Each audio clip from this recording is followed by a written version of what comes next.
같이 일어나셔서 우리 하나님 말씀 받겠습니다. 오늘 우리에게 주실 말씀 마태복음 8장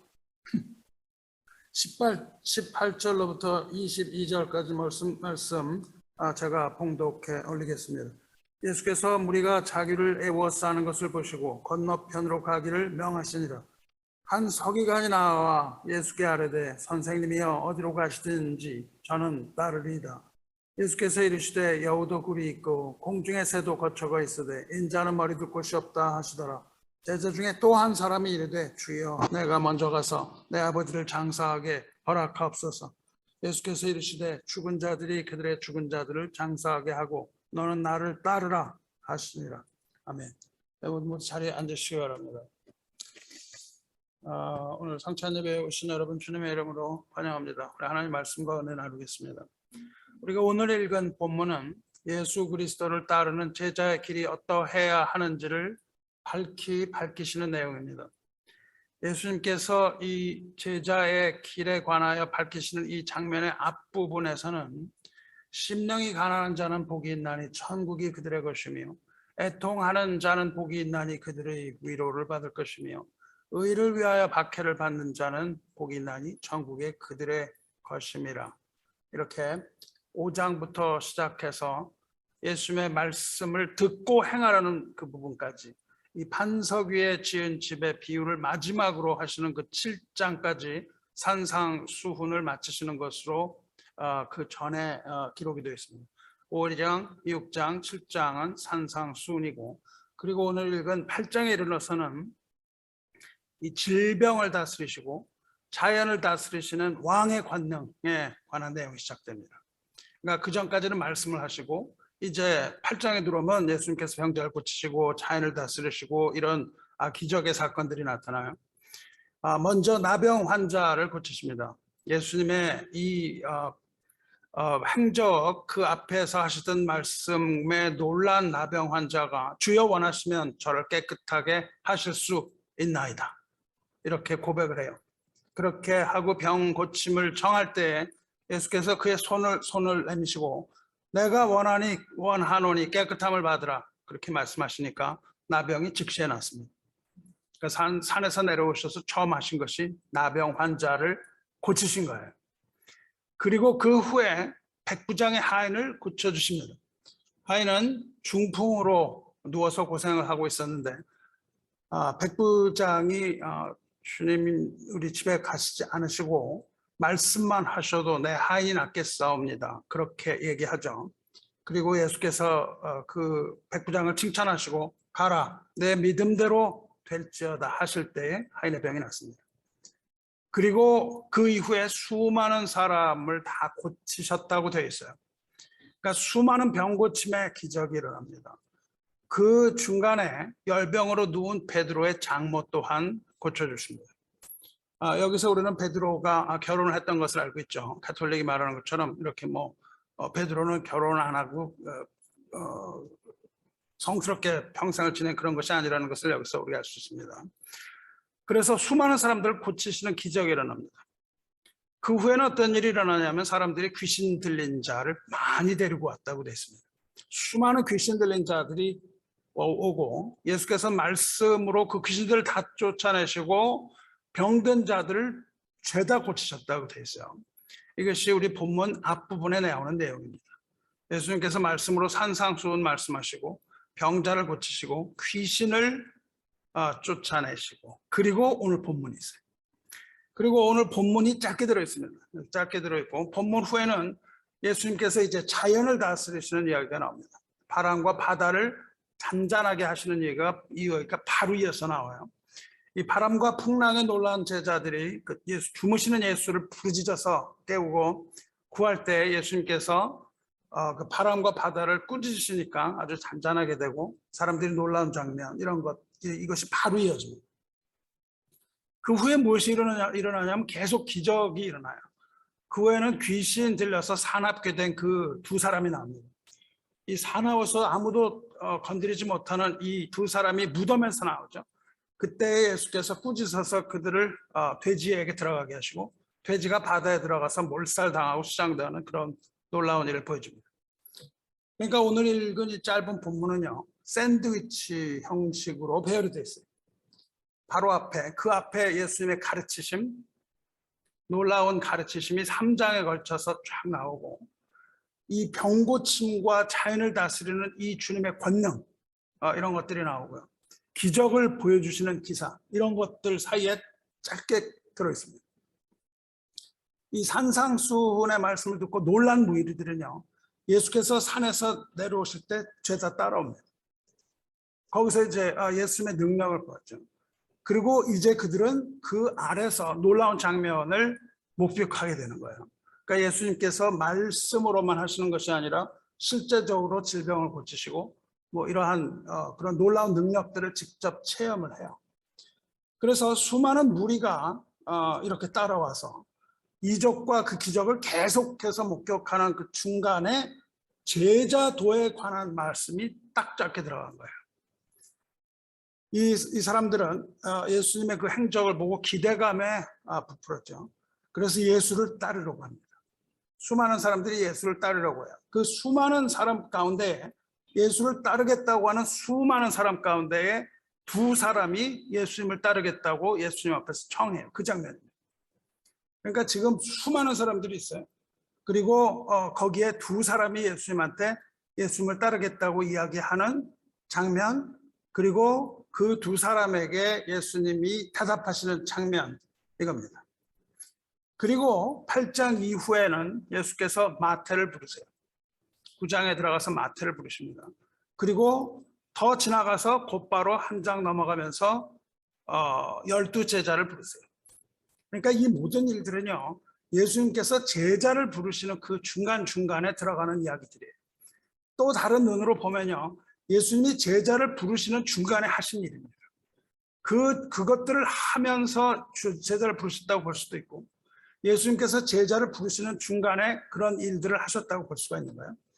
그리고 그 예수님의 모든 행적은 다 화살표를 그릴 때에 예루살렘으로 향합니다. 그러니까 예수님이 예루살렘으로 가시는 길에 중간에 제자들을 데리고 가시고 또한 이런 기적을 이루면서 가세요. 그러니까 이제 예수님께서 본격적으로 십자가 고난을 위해서 준비하시면서 그 제자들을 부르시고 예수님의 그 십자가 고난을 제자들로 하여금 준비하게 하는 그 시점인 것을 우리는 놓치지 말고 성경을 읽어야 됩니다. 그러니까 다시 말하면 이제 제자 훈련이 본격적으로 시작되는 시점에서 허다한 무리들 가운데 예수님을 따르겠다는 두 사람에게 이 말씀을 메시지를 던지심으로 제자란 무엇인가 이것을 분명히 밝히신 부분이에요. 이렇게 수많은 무리들을 따랐습니다. 근데 마태복음에는 이 사람들을 무리라고 불러요. 무리. 이 많은 무리들이 예수님을 따랐는데 그 이후에 요한복음을 살펴보면 예수님께서 스스로 내가 생명의 떡이다 라고 말씀을 하시고 성찬을 나눠주세요. 성찬을 나누자마자 그 모든 사람들이 죄다 떠났습니다. 그것을 보고는 다 떠났어요. 예수님께서 내가 생명의 떡이라고 말씀하시는 걸 보고 그 무리들이 떠났다고 기록이 됐습니다. 그리고는 그와 함께 다니지 않았다. 예수님을 떠나고 그 이후로는 예수님과 다니지 않았어요. 그러니까 예수님께서 그 12제자들에게도 물어보시죠. 너희도 가려느냐. 그러니까 시몬 베드로가 나와서 주여 영생의 말씀이 주께 있사오니 우리가 누구에게로 가오리까 이렇게 고백하죠. 그 대답하는 그 대화의 장면 누구나 다 아는 사실이 아닙니까? 거기에 포인트 중에 하나는 다 떠났다는 겁니다. 예수님은. 요즘같이 무슨 뭐 대형 교회 이런 목회에서 말이죠. 정말 그 목회에 실패한 사람은 누굽니까? 예수님이 실패하신 거예요. 이게 우리가 뭐 사람의 숫자로 생각을 한다고 한단 말이죠. 예수님은 12제자 외에 그 누가, 물론 거기 또 많은 제자들이 있지만은 이 12명의 제자들이 온 세상을 뒤집어 놓습니다. 그리고 사도 바울이 온 세상을 뒤집어 놓는 거예요. 이 적은 수의 헌신된 사람들이 뒤집어 놓습니다. 그런데 그 12제자 중에 베드로가 주여 영생의 말씀이 주께 있사오니 우리가 누구에게로 가오리까? 말씀 고백했던 그 제자까지도 정작 마지막 날 예수께서 붙잡히시던 밤에는 그 12제자 모두 다 예수를 버리고 뿔뿔이 도망가지 않습니까? 그만큼 예수를 따르는 길이 결코 쉽지 않다는 것을 얘기해 줍니다. 어찌 보면 구원의 길은 쉬워 보입니다. 하지만 그렇지 않다는 겁니다. 우리가 그렇게 구원은 아주 간단한 것이죠. 우리가 믿음으로 구원을 받지만 예수님을 주로 믿는 그 믿음의 고백과 함께 예수님을 따르는 일이라는 것은 결코 녹록지 않다는 것을 우리가 알 수 있습니다. 우리가 예수님을 주님으로 고백하는 자들은요, 주님으로 고백하는 것은 평생에 걸쳐서 걸어가야 되는 이 고난의 가시밭길이기도 하기 때문이에요. 그리고 주님의 고난에 동참해야 되는 길이기 때문에 그렇습니다. 그렇다면 오늘 주님께서는 이 제자의 길에 대해서 어떻게 말씀하셨습니까? 사람들이 모여든 이유는 예수님의 이적을 보고 모여들었습니다. 예수님의 기적을 보았어요. 예수님의 병 고치는 이적을 보고 수많은 무리가 때를 지어서 주님 곁에 모여들었어요. 그래서 주님 곁에 이렇게 주님을 둘러쌌습니다. 애워쌌다고 표현되어 있죠. 이렇게 애워싸는 것을 보신 주님이 건너편으로 가자 그렇게 말씀하세요. 거기에서 벗어나서 건너편으로 가자 그랬습니다. 우리가 뭐 이렇게 예수님을 따르겠다고 하면 말이죠. 예수님이 다 따라오라 그렇게 말씀하실 것 같은데 그렇게 안 하셨다는 겁니다. 예수님이 거절하신 것도 굉장히 많이 있습니다. 이제부터 예수께서 무리를 떠나서 제자들과 보내는 시간을 갖게 됩니다. 그리고 무리를 떠나서 제자들을 훈련시키시는 모습이 많이 나옵니다. 그런데 여기 두 사람이 예수를 따르겠다고 말해요. 그 중에 첫 번째 사람은 서기관이라고 되어 있습니다.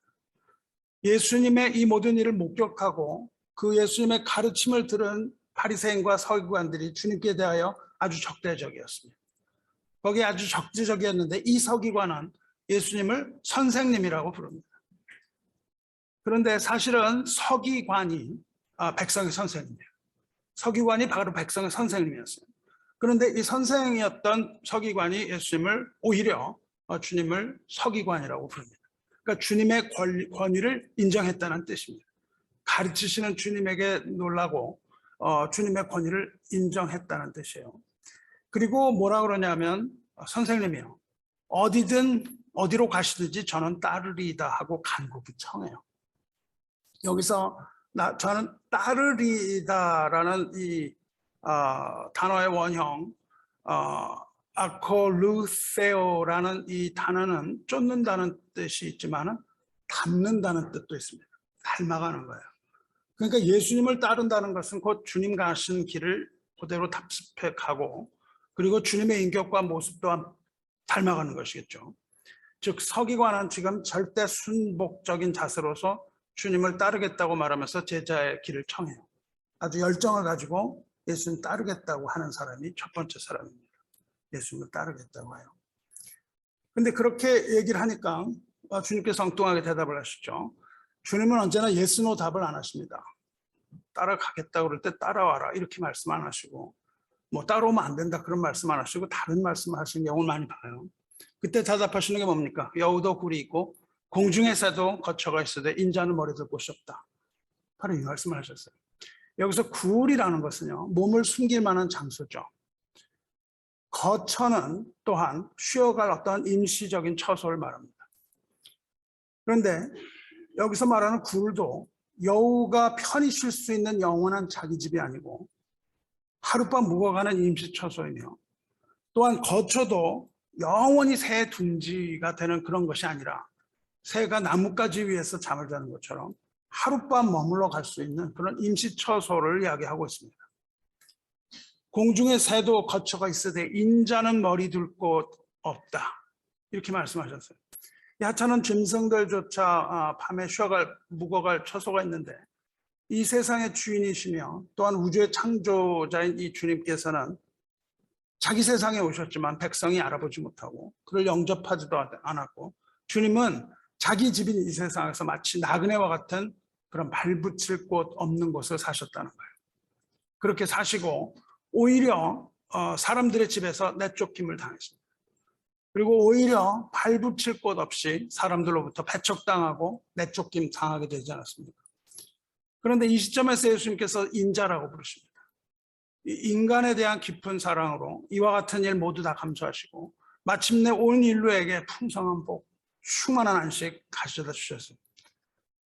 스스로 머리 둘 곳 하나 없이 고난과 고통 당하심으로 모든 인간이 구원 얻고 주님의 길 따라갈 수 있는 길을 여셨습니다. 그러니까 이 한마디로서 예수를 따르는 길은 얻을 게 하나도 없다는 겁니다. 여러분, 예수를 믿으면 어떻게 됩니까? 예수를 믿으면 여러분이 원하는 것을 다 얻어 가질 수 있습니까? 그렇지 않고 예수를 믿는 것은 곧 망하는 겁니다. 망하는 거예요. 이 세상에서 망하는 겁니다. 우리가 가지고 싶은 것, 우리의 욕망 다 버려야 됩니다. 우리가 가지고 있는 어떤 열정, 세상을 향한 열정, 이런 것들 다 망하는 겁니다. 이 세상에서 부하고자 하는 자들아, 이렇게 말씀하시잖아요. 우리가 이렇게 부하고자 하는 모든 것들 다 포기하지 않을 수 없게 되는 거예요. 예수 믿고 망한 사람이 엄청 많습니다. 저는 예수 믿고 쫄딱 망했습니다.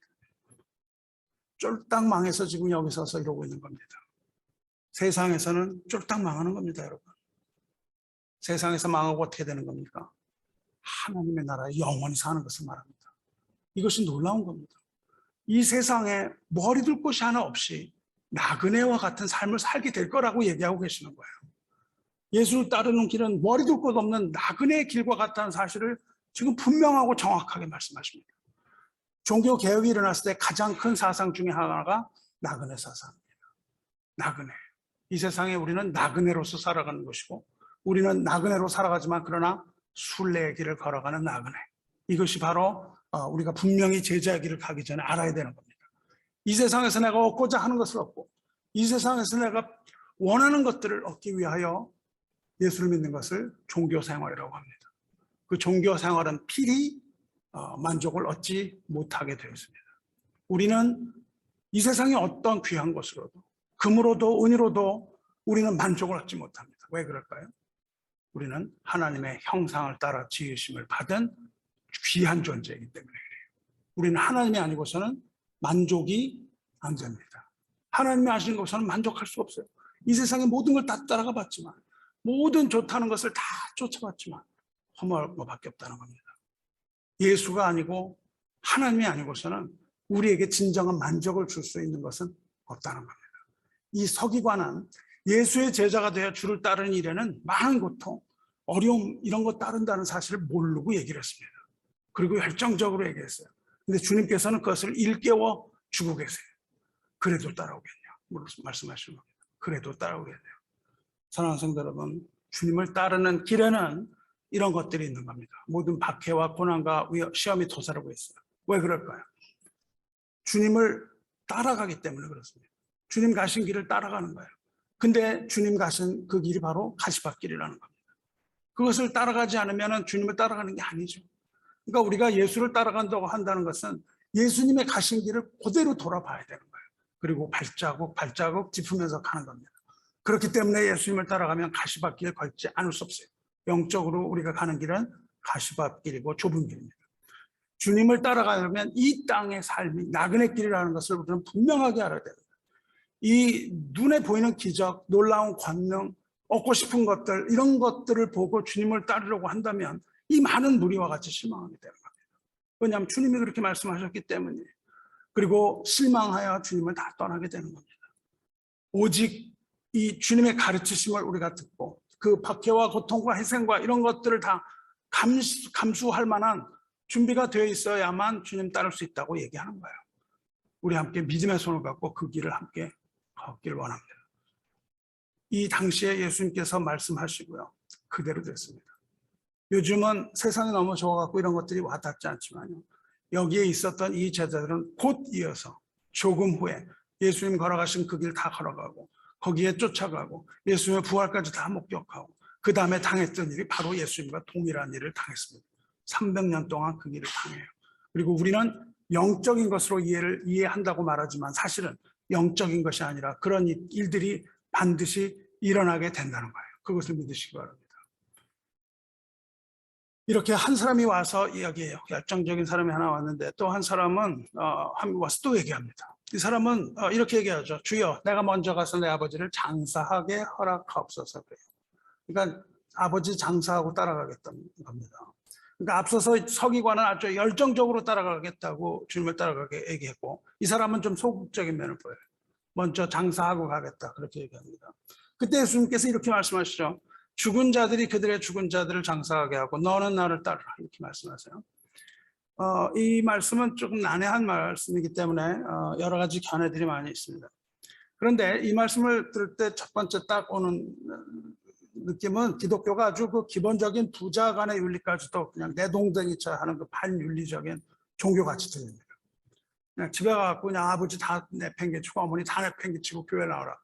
그러나 그렇지 않습니다. 이 한 구절을 읽고 그렇게 해석해서는 안 되는 겁니다.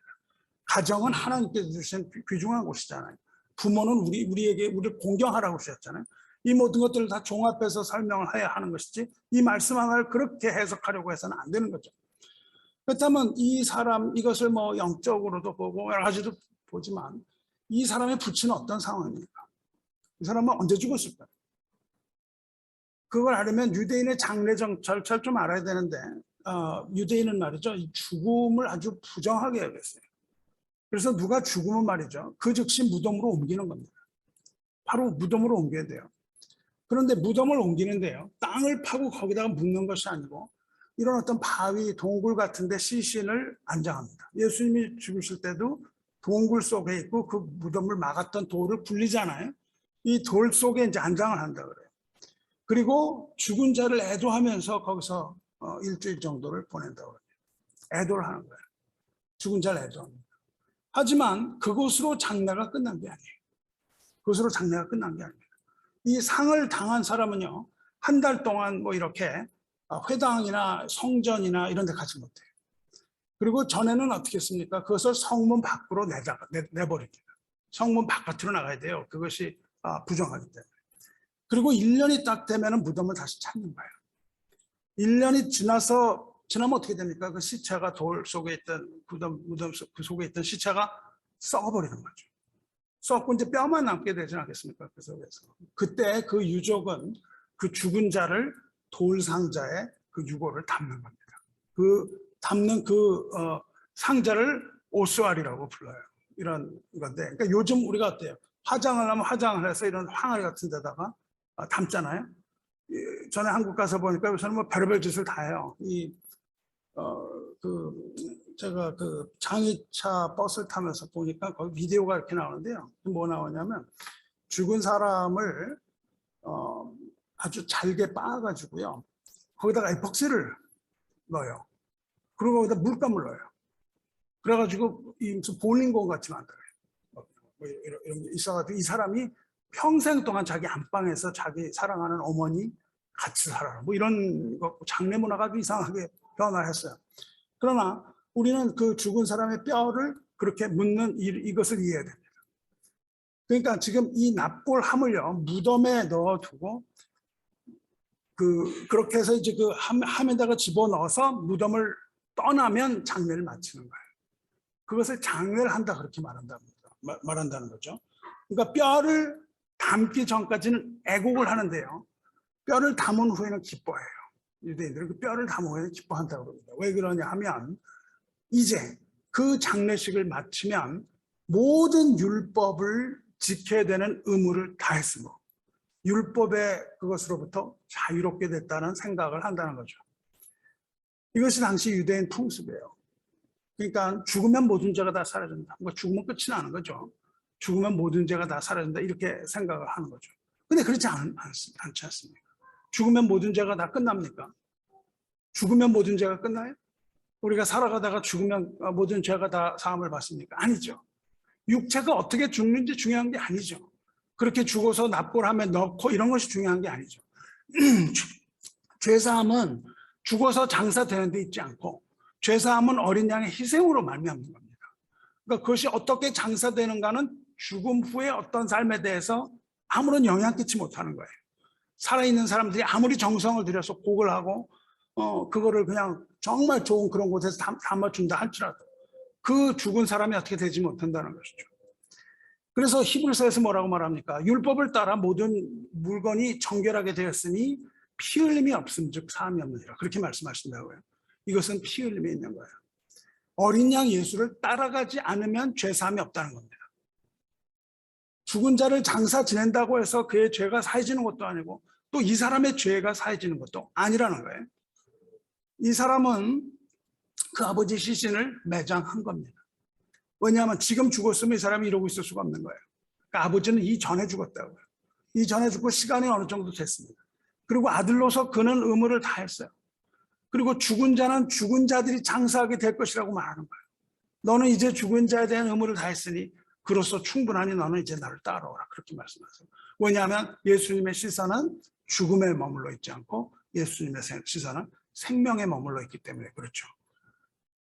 죽은 아버지를 애도하는 것은 좋은 일입니다.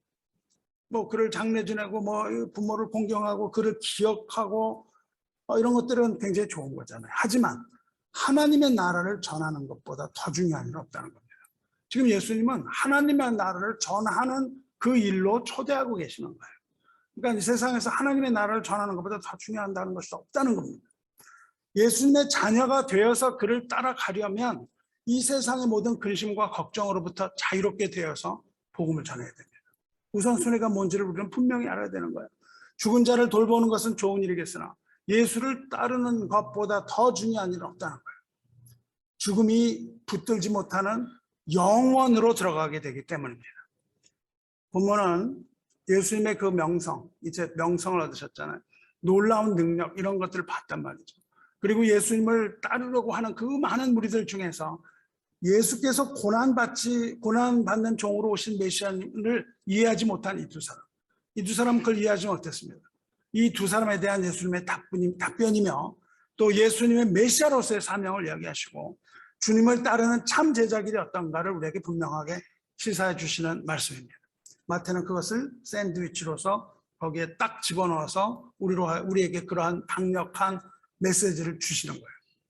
인자는 머리 둘 것이 없다 하심으로써 주님을 따라간다는 것이 이 땅에서의 안락한 보금자리가 아니고 저 하늘에 안식처 있음을 알게 하신 겁니다. 이것을 분명하지 않고는 우리는 예수님 따라갈 수 없어요. 따라서 이 세상의 만족을 함으로써 예수를 따라가며 주저하지 않도록 예수님의 권하시는 그 음성을 들려주십니다. 이 세상에 만족하고 예수님을 따라가며 주저하는 우리를 너무 많이 보는 거예요. 예수님을 따라가기 전에 이 세상에는 발목을 붙들고 있지 않습니까? 또 예수의 제자가 되는 길은 오직 예수를 위해서 이 세상의 것들을 버리지 않으면 안 되는 것을 알려주십니다. 버린다고 하는 것은 그것을 완전히 무시하는 것이 아니라 우리가 예수님께 올인하는 것을 말해요. 우리가 천국에 들어가기 위하여 우리가 발가락 하나 남겨놓고 갈 수 없습니다. 뭐 몇 퍼센트나 남겨놓고 가시겠습니까? 이 세상에 몇 퍼센트를 놓고 몇 퍼센트를 천국에 가져가시겠습니까? 우리가 95%를 가져가면 얼마나 고통이 있겠습니까? 우리의 발가락 하나 놓고 가려면 얼마나 고통이 있겠습니까? 우리는 100% 우리의 전부를 주님께 드려서 우리의 전부를 다 천국에 우리의 영과 혼과 육이 모두 다 하나님의 나라에서 영원한 복락을 누리기를 축원합니다.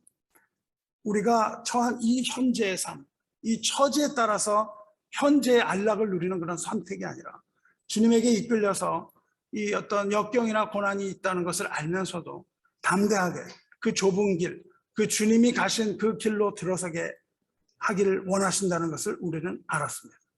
그래서 주님께서 알려주신 말씀이니까요. 머리둘 것 없이 온갖 박해와 고독함과 뭐 이 살을 그냥 찢으시고 피를 흘리신 그 사랑으로 우리를 구원하셨습니다. 하나님의 나라를 가져오신 그 뜨거운 사랑이 아니면 도저히 감상할 수 없었던 그 주님을 사랑하고 우리가 그 안에서 참 자유를 얻으시기를 축원합니다. 이 말씀을 통해서 오늘날 우리가 성공이나 안락이나 황금과 이 현세적인 이 지상주의 이런 거에 깊이 물들어 버린 우리들, 너무 거기에 깊이 빠져서 스스로 거기 빠져 있는 것을 보지 못하는 우리들에게 주님의 사랑이 전해지고 복음의 기쁨이 전해지는 놀라운 역사가 일어나기를 기대해 봅니다. 여러분, 우리가 따뜻한 어느 날 차가운 물방울이 한 방울 이마에 탁 뛰면 여러분 어떻게 하세요? 이마에 그냥 차디 찬 물방울 한 방울 탁 치기면 나도 모르게 그것을 닦으려고 합니다. 너무 기분이 나빠요. 그런데 우리가 물 속에 들어간 말이죠. 수영장 속에 딱 들어가면 이내 그 물이 따뜻하게 느껴져요. 그리고 거기서 더 이상 그 수많은 물에 휩싸였지만은 더 이상 물이 물로 느껴지지 않습니다. 죄는 처음에 우리에게 떨어질 때 그와 같이 차갑게 다가옵니다. 그런데 우리가 그 속에 잠식당하면 죄를 죄로 인식하지 못합니다. 우리가 이 세속적인 어떤 것들로 잠식당하면 우리가 그와 같은 삶을 살고 있다는 것조차도 인식하지 못합니다. 그래서 그것이 온전한 것으로 알고 살아가려고 합니다. 예수님께서는 여기에 경종을 울려주십니다. 그렇다면 이 두 사람은 어떻게 되었겠습니까? 이 두 사람은 예수님께서 제자로 받아주셨을까요? 받지 않으셨을까요? 마태는 이 두 사람 모두가 제자의 길을 걸은 것을 암시하고 있습니다.